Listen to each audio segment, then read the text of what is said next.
Hello friends, स्वागत है आपका सीएनजी क्लासेस 12th पर। तो आज हम पढ़ने वाले हैं बायोलॉजी यानी जीव विज्ञान। पूरा बुक से आपका पूरा बुक का जो होगा जितना सब्जेक्टिव प्रश्न जो मोस्ट इंपॉर्टेंट होगा वही सब प्रश्न इसमें हम करवाने वाले हैं। इसमें कि अंतर जो होता है कि अंतर स्पष्ट करें, विभेद करें, ये सब प्रश्न भी इसमें ऐड कर लिए हुए हैं। यानी कि जो भी आपके एग्जाम में पूछा जा चुका है सभी का सभी प्रश्न इसमें ऐड कर लिए हुए हैं। चलिए क्या करते हैं, आपका सभी प्रश्न को अच्छे तरीके से बताना स्टार्ट करते हैं। उससे पहले आप लोग क्या करेंगे, प्लीज़ शेयर तो कर ही सकते हैं, शेयर कर दीजिए जल्दी से, और लाइक भी कर लेंगे। जो भी नए बच्चे होंगे इस चैनल को सब्सक्राइब भी कर लेंगे। क्या है, चलिए अब कहते हैं शुरू करते हैं। सबसे पहला प्रश्न देखिए, पुनरावृत्ति डीएनए और अनुषंगिक डीएनए में अंतर बताइए। देखिए ये आपका ये सबसे पहला प्रश्न पर आते हैं। देखिए सबसे पहला प्रश्न यहाँ है, यहाँ पे निम्नलिखित के कार्य बताइए। ये सब आपका है, ये सब आपका प्रश्न दिए हुए, इसका आंसर भी है कि कार्य बताने के लिए बोला जा रहा है। तो क्या आपके लॉन्ग क्वेश्चन में ये आ सकता है। इसमें आपको शॉर्ट क्वेश्चन और लॉन्ग क्वेश्चन साथ ही साथ लेकर चल रहे हैं। देखिए पीत पिन यानी कॉपर्स ल्यूटियम। देखिए एक बार ऑब्जेक्टिव में आपको आता है कि पीत पिन रहेगा या फिर कॉपर्स ल्यूटियम, दोनों मिलाकर क्या होता है, दोनों एक ही होता है। ध्यान रखेंगे, पीत पिन हो या कॉपर्स ल्यूटियम। गर्भाशय अंतर स्तर, इसको हम गर्भाशय अंतर स्तर, इसको हम इंडोमेट्रियम भी बोलते हैं। और अग्रपिंडक, अग्रपिंडक जो होता है इसको हम एक्रोसोम भी बोलते हैं, एक्रोसोम। और शुक्राणु पुच्छ, शुक्राणु जो पुच्छ होता है उसको हम स्पर्म टेल बोलते हैं। और झालर, झालर जो होता है उसको हम फीमरी बोलते हैं। झालर को क्या बोलते हैं, फीमरी, याद रखिएगा। चलिए सबका कार्य देखते हैं। सबसे पहला देखिए यहाँ पे, देखिए सबसे पहला कार्य क्या है। सबसे पहला यहाँ पे पीत पेन यानी कॉपर्स ल्यूटियम का कार्य क्या है। चलिए यहाँ पे लिखा हुआ है कॉपर्स ल्यूटियम, यह आपका कॉपर्स ल्यूटियम। इनमें देखिए कि यह भारी मात्रा में प्रोजेस्टेरॉन स्रावित करता है, बहुत ज़्यादा तेजी से प्रोजेस्टेरॉन स्रावित करेगा, जो कि गर्भाशय अंतर असर को बनाए रखने में सहायक होता है। जो कि गर्भाशय अंतर असर जो होता है उसको सुरक्षित बनाए रखता है, उसको रक्षा करता है बाहरी कोशिकाओं से। और दूसरा देखिए गर्भाशय अंतर असर यानी इंट्रोमेट्रियम का जो कार्य इसको पूछा है, इसका बताना है कि यह गर्भाशय की आंतरिक ग्रंथि स्थल जो कि भ्रूण के पोषण तथा कार्य के उत्तरदायी होता है। यह आंतरण चक्र के दौरान चक्रीय परिवर्तन से गुजरता है तथा कोकर फूटी और अपरा के अंतरोपण के लिए स्वयं को यह तैयार करता है, उसको रक्षा करने के लिए अपने आप को ताकतवर बनाता है।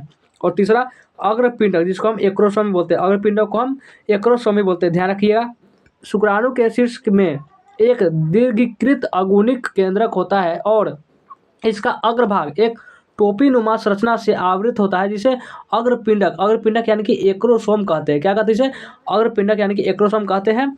यह अग्रपिंडक उन प्रकीर्णनों से भरा होता है जो अंडाणु के निषेचन में मदद करते हैं, उससे हेल्प करते हैं। चलिए देखते हैं आगे। अब आपका आगे आता है, देखिए अब क्या है कि देखिए यहाँ पे प्रश्न देखिए, समाज में जनन स्वास्थ्य में महत्व के बारे में अपना विचार प्रकट कीजिए। कि जनन स्वास्थ्य के बारे में आपका क्या विचार है, अपना विचार प्रकट करने के लिए आपको बोला जा रहा है। तो लिखना कैसे है, आपका अपने तरीके से भी इसको घुमा के लिख सकते हैं। लिखना है कि जनन स्वास्थ्य साधारणतः स्वस्थ जनन अंगों और उसके सामान्य प्रकारों से संबंधित है। साथ ही इसका अर्थ जनन के सभी पहलुओं सहित एक संपूर्ण स्वास्थ्य अर्थात शारीरिक, भावनात्मक, व्यवहारात्मक तथा सामाजिक स्वास्थ्य है। यह विभिन्न यौन संचारित रोगों जैसे कि एड्स हो गया आदि, एड्स जैसे बहुत सारे रोग हो सकते हैं, इनसे विशेष रूप से किशोर आयु में रोकने में बहुत सारे रोगों को क्या करता है, बढ़ने से फैलने से रोकने में यह सहायक होता है। लोगों को शिक्षित करना, लोग क्या करता है, शिक्षित करता है, शिक्षित यानी कि उसे जागरूक करवाता है उस रोग से। उपलब्ध जन्म नियंत्रक विकल्पों के बारे में गर्भवती महिलाओं की देखभाल, गर्भवती जितने भी महिला होते हैं, प्रेग्नेंट वुमेन, सब देखभाल और बच्चे की प्रसवोत्तर देखभाल आदि के बारे में स्तनपान के महत्व, लड़का या लड़की को समान महत्व का समान अवसर देने की जानकारियाँ आदि से जागरूक स्वस्थ परिवार का निर्माण होगा। यानी कि ये जन स्वास्थ्य का अर्थ है कि जो भी लड़का और लड़के दोनों को समान अधिकार दिया जाए। अनियंत्रित जनसंख्या वृद्धि से होने वाली समस्याओं तथा सामाजिक उत्पीड़नों जैसे कि यौन दुरुपयोग एवं यौन संबंधित अपराधों को कम करने में ये क्या करता है, मदद करता है। यह जनात्मक रूप से जिम्मेदार तथा सामाजिक रूप से स्वस्थ समाज तैयार करने में ये क्या होता है, ये सहायक होता है। तो ध्यान रखेंगे। चलिए अब आते हैं नेक्स्ट प्रश्न पर। अगला प्रश्न को देखिए, इसको क्या कह रहा है कि उन जन स्वास्थ्य के उन पहलुओं को सुझाएं जिन पर आज के परिदृश्य में विशेष ध्यान देने की जरूरत है। क्या है कि जन स्वास्थ्य के आपको उन पहलुओं को आपको बताना है जो कि इस पर विशेष रूप से अभी ध्यान देना चाहिए। जन स्वास्थ्य के पहलू जिन पर आज के परिदृश्य में विशेष ध्यान देने की जरूरत है वो इस प्रकार है, जैसे कि लोगों के बीच सुरक्षित व स्वच्छ यौन क्रियाओं यानी कि यौन संचारित रोगों, उपलब्ध जन्म नियंत्रण विकल्पों, गर्भवती माताओं की देखभाल, किशोरावस्था के बारे में जागरूकता पैदा करना, इन सब की ज़रूरत है। और आपका और दूसरा है कि लोगों को जनन संबंधी समस्याओं जैसे कि सगर्भता, प्रसव, यौन संचारित रोग, गर्भपात, गर्भ निरोधक ऋतुस्राव संबंधित चक्करबंधिता आदि के बारे में चिकित्सा सहायता एवं देखभाल उपलब्ध कराना चाहिए। ये सभी ज़रूरी थे। और ये अब अगला प्रश्न आता है, ये सब आप समझते हुए चलिए, ठीक है? क्योंकि ये एग्जाम में आने के लिए तैयार है। भले ही आपका प्रश्न थोड़ा मुश्किल हो सकता है, लेकिन कोई बात नहीं, आपको एग्जाम में आएगा, मुश्किल ही प्रश्न भी आता है, इसलिए आपको जो नहीं याद होगा उसको आप प्लीज़ याद करने के प्रयास जरूर कीजिएगा, नहीं होगा तो छोड़ दीजिएगा। अगला प्रश्न है कि क्या आप मानते हैं कि पिछले 50 वर्षों के दौरान हमारे देश के जनन स्वास्थ्य में सुधार हुआ है? यदि हाँ, तो इस प्रकार सुधार वाले कुछ क्षेत्रों का आपको वर्णन करने के लिए बोला जा रहा है। तो कैसे वर्णन करेंगे? लिखना है कि हाँ, पिछले 50 वर्षों के दौरान हमारे देश में जनन स्वास्थ्य में सुधार हुआ है। सुधार वाले जो क्षेत्र है वो इस प्रकार, सुधार वाले क्षेत्र भी आपको दे दिए हुए, जैसे कि यौन संबंधित मामलों के बारे में बेहतर जागरूकता हुई है, और आगे अधिकाधिक संख्या में चिकित्सा सहायता प्राप्त प्रसव तथा बेहतर प्रसवोत्तर व देखभाल से भी हुआ है।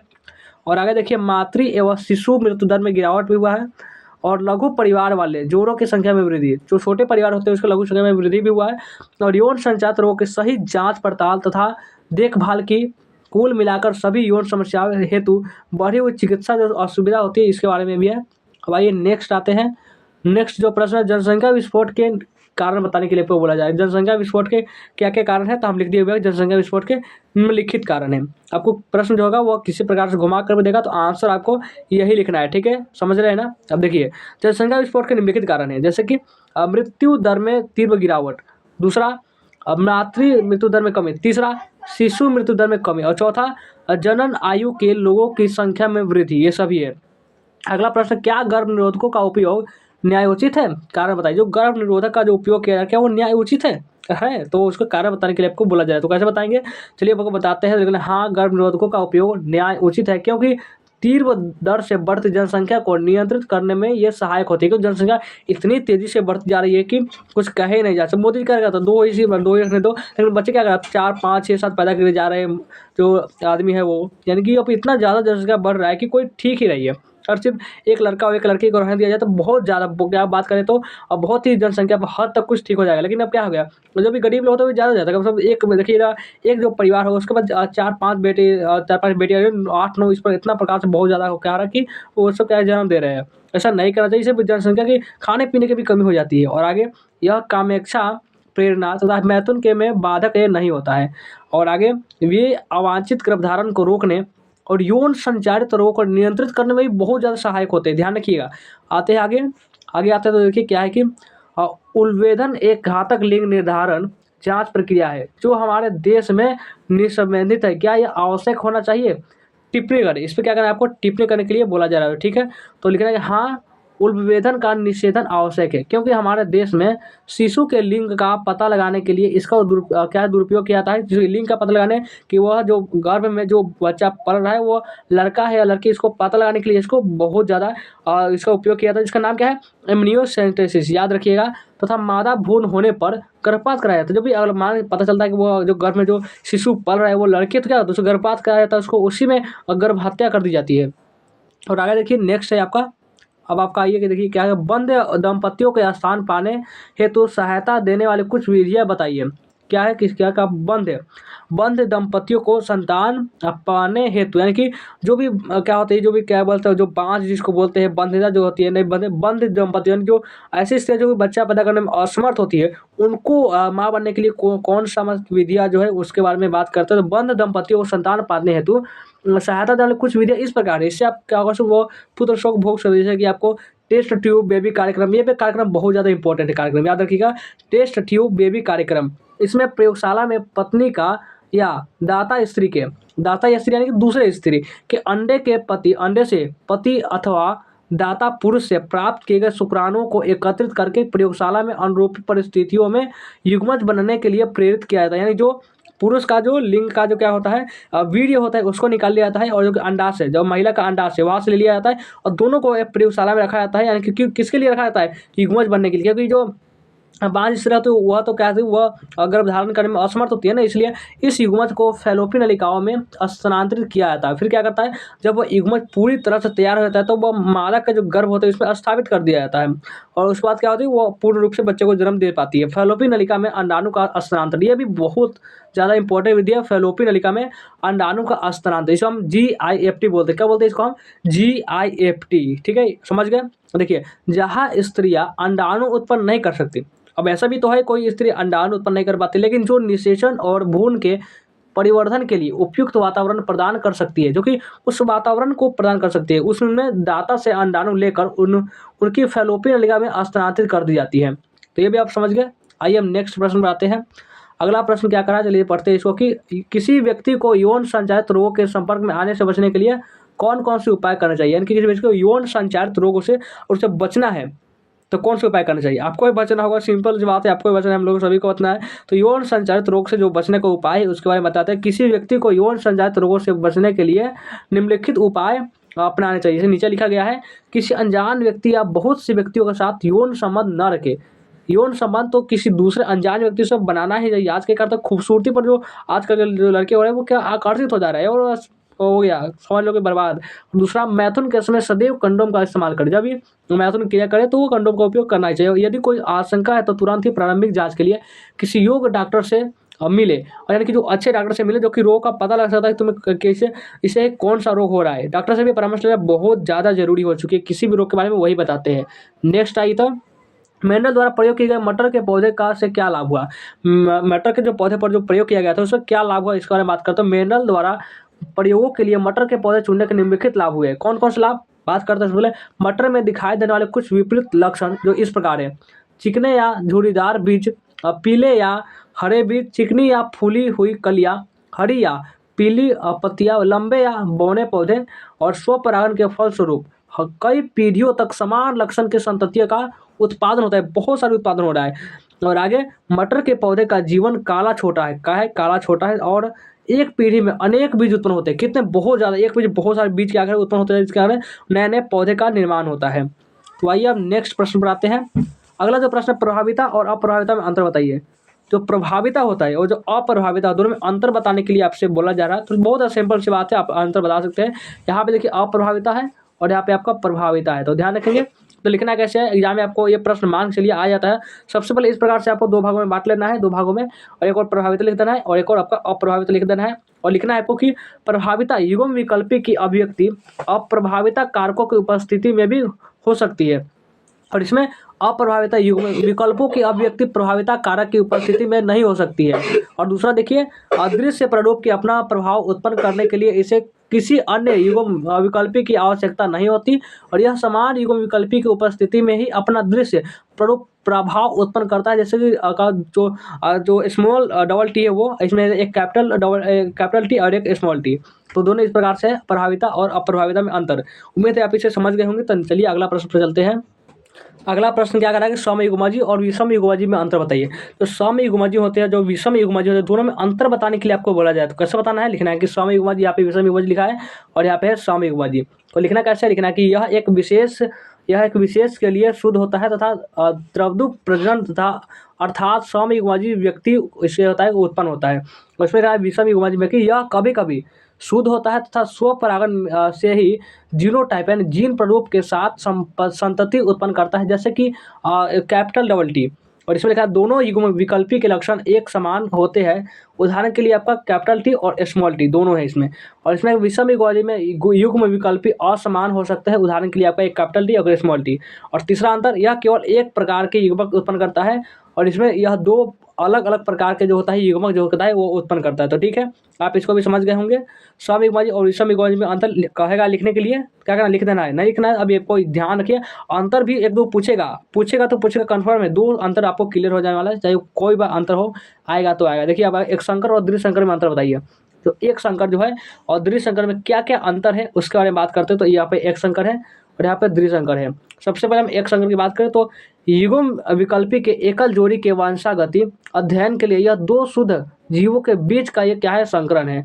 और आगे, यह युग्म विकल्पी की दो जोड़ी के वंशागति के अध्ययन या एक प्रजाति के दो शुद्ध जीवों के बीच का यह संकरण है। दोनों में पहला अंतर हो गया। दूसरा अंतर, यह F2 पीढ़ी में 1:2, 2:1 के जीनोटाइप अनुपात में उत्पादन करता है, या F2 पीढ़ी में 9:3, 3:3 और 3:1 के फिनोटाइप त्रिसंकर अनुपात में क्या करता है, ये उत्पन्न करता है। ये सब आप जानते होंगे, समझ गए तो आगे बढ़िए। नेक्स्ट आते हैं, ये देखिए आपका एक संकर क्रॉस का प्रयोग करते हुए एक संकर क्रॉस का प्रयोग करते हुए प्रभाविता के नियम की व्याख्या करें। एक संकर जो क्रॉस है, एक संकर क्रॉस किसे कहते हैं इस बारे में अभी आपको पता चल जाएगा। एक संकर क्रॉस का प्रयोग करते हुए प्रभाविता का जो नियम है उसको व्याख्या करने के लिए आपको कहा जा रहा है। तो लिखना है कि प्रभाविता नियम के अनुसार जब एक जीव में दो जीन उपस्थित होते हैं, यानी कि दो जीन एक में उपस्थित हो गए तो प्रभावित जीन अपनी अभिव्यक्ति स्वयं करता है। जो प्रभावित जीन होते हैं वो स्वयं कर लेता है, लेकिन अप्रभावित जीन अपना जो प्रभाव होते हैं वह प्रकट करने में असमर्थ होते हैं, उन्हें अपना प्रभाव प्रकट कर ही नहीं पाते हैं। जब किन्हीं दो जीवों के बीच एक ही समय में एकल विपरीत लक्षण को लेकर परागण का प्रयोग किया जाता है तो उसे एक संकर कहा जाता है। क्या कहा जाता है? उसे एक संकर कहा जाता है। तो चलिए ये भी आप समझ गए होंगे, तो आगे बढ़िए। नेक्स्ट आते हैं परिराग संकरण की परिभाषा लिखिए। परिराग संकरण जो है वह क्या है, इसकी परिभाषा लिखना है, तो लिख दीजिएगा। बहुत सिंपल सी बात है। परीक्षार्थी संकरण में अनजाने प्रभावी फिनोटाइप का क्या है, अप्रभावी पौधे से संकरण किया जाता है। किस पौधे से? अप्रभावी ज़्यादा है। इसका उपयोग यह निर्धारित करने के लिए किया जाता है कि एक व्यक्ति लक्षण के लिए समयुग्माजी है या विषमयुग्माजी, दोनों में अंतर करने के लिए इसका प्रयोग किया जाता है। यदि अनजाना पौधा समयुग्माजी लंबा कैपिटल टी है तो अप्रभावी बौने प्रजाति स्मॉल टी के संकरण कराने पर इसके संतति लंबे एक कैपिटल टी और एक स्मॉल टी होते हैं। यदि अनजाना पौधा विषमयुग्माजी लंबा है तो बौने के साथ संकरण कराने पर 50% लंबे तथा 50% बौने संतति इसे प्राप्त होते हैं। तो ध्यान रखेंगे।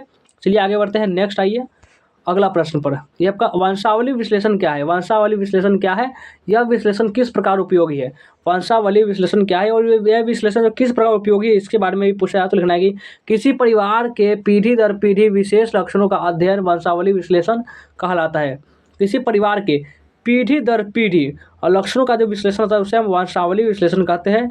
यह विश्लेषण इस प्रकार उपयोगी है, जैसे कि देखिए यहाँ पे, यह परिवार में विशेष लक्षणों के मूल तथा उस लक्षण के प्रभाव को दर्शाता है। यह प्रभावी और अप्रभावी अलील को संभावनाएं जानने में उपयोगी है जो आनुवंशिक विकार का कारण बन सकती है, जैसे कि वर्णांधता।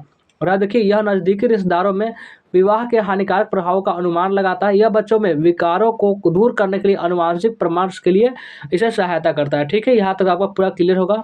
आइए अब आते हैं, नेक्स्ट आते हैं, मानव में लिंग निर्धारण कैसे होता है। बहुत ज़्यादा महत्वपूर्ण सवाल है ये कि मनुष्य में लिंग निर्धारण कैसे होता है। तो बताना है आपको कि मानव में कुल 23 जोड़े क्रोमोसोम होते हैं। कितने? कुल 23 जोड़े आपको क्रोमोसोम होते हैं और इसमें से 22 जोड़े जो होते हैं वो नर और मादा में बिल्कुल एक जैसे होते हैं। 22 जोड़े क्या होते हैं? वो एक जैसे होते हैं। उन्हें अलिंग क्रोमोसोम कहते हैं। क्या बोलते हैं? अलिंग क्रोमोसोम।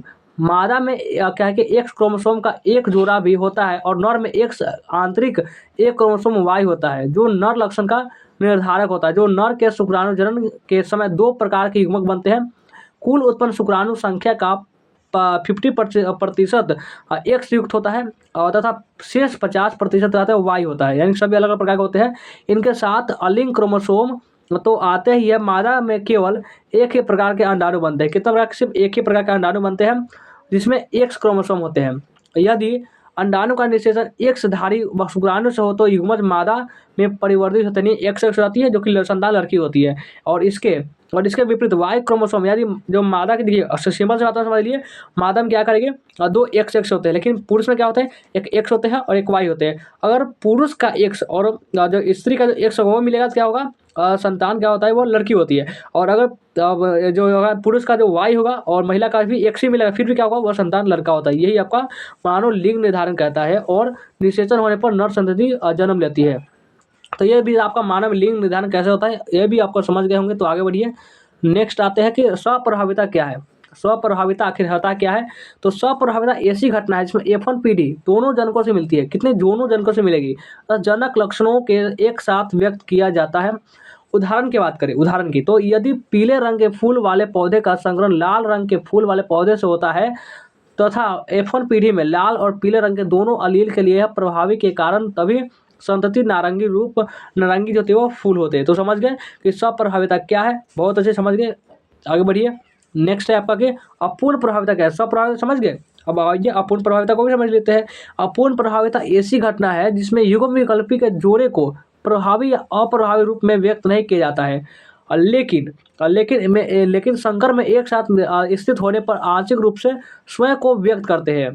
ठीक है, आगे बढ़िए। नेक्स्ट है आपका अगला कि पुनरावृत्ति और डीएनए और अनुसंहति डीएनए में अंतर बताइए। फिर से आपका अंतर आ गया, ये आपका पुनरावृत्ति डीएनए और आपका अनुसंहति डीएनए।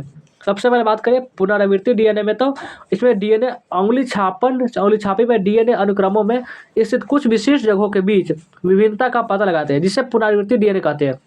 अनुक्रमों में डीएनए का छोटा भाग कई बार पुनरावृत्त होता है और इसमें आपको अनुषंग डीएनए बात करें तो पुनरावृत्ति डीएनए को जोनोमेटिक डीएनए के ढेर से अलग करने के लिए जो विभिन्न शिखर बनाते हैं, घनत्व परिवर्तन अपैतनीकरण होता है, अलग करते हैं। डीएनए ढेर तक एक बहुत बड़ा शिखर बनाता है, जबकि साथ में अन्य छोटे शिखर बनते हैं, जैसे कि अनुषंगी डीएनए, इसे क्या है, इसे हम कहते हैं। समझ गए अभी? तो आज का क्लास कैसा लगा कमेंट करके जरूर बताएंगे और वीडियो को लाइक नहीं किया लाइक भी कर देंगे, शेयर भी कर देंगे। जो भी नए बच्चे होंगे इसे सब्सक्राइब कर लेंगे और व्हाट्सअप जो ज्वाइन नहीं किया हो डिस्क्रिप्शन में लिंक मिलेगा, व्हाट्सअप ग्रुप पर जरूर ज्वाइन कर लेंगे। चलिए वीडियो करते हैं, मिलते हैं फिर नेक्स्ट वीडियो में।